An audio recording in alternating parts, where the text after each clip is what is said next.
एक बजेट हा 43,000 कोटी आहे।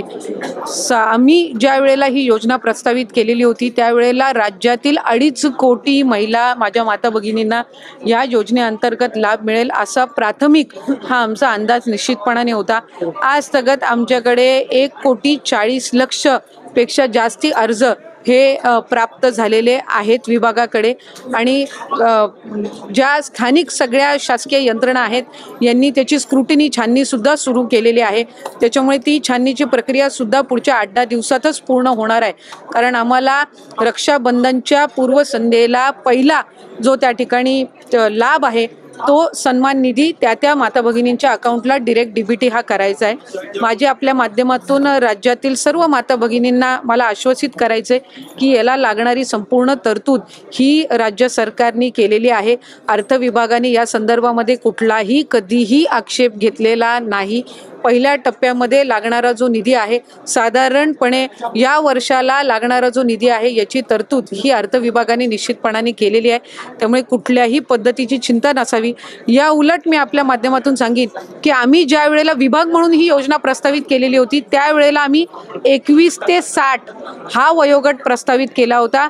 त्याच्यावर ज्या वेळेला अर्थ व नियोजन मंत्री अजितदादांकडे बैठक झाली त्यावेळेला त्यांनी हा 60 वरून 65 करावा अशा सूचना या त्यांनी दिल्या आणि 60 आणि 65 या वयोगटातील जर लाभार्थ्यांची आम्ही संख्या काढली तर ती साधारणपणे 14.5 लाख होते।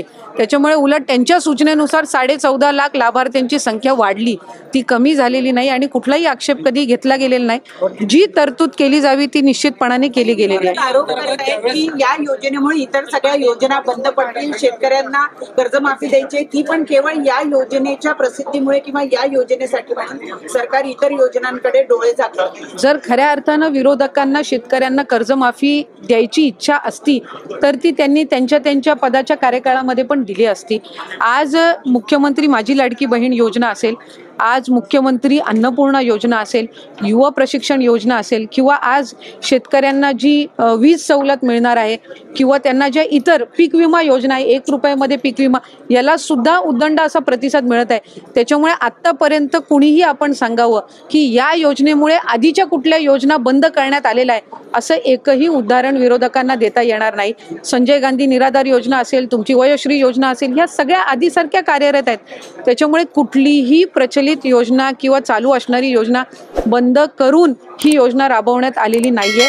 उलट ज्या दिवसापासून ही योजना घोषित करण्यात आली तेव्हापासून याच्यावर विरोधकांनी जास्तीत जास्त आक्रमण केले, पण सर्वात जास्ती नोंदणी करायला सुद्धा त्यांचेच मतदारसंघ पुढे येत आहेत, तेच आमदार त्या ठिकाणी सर्वात जास्ती नोंदणी करतायत। त्यामुळे एका बाजूला तुम्ही या योजनेवर टीका करताय, दुसऱ्या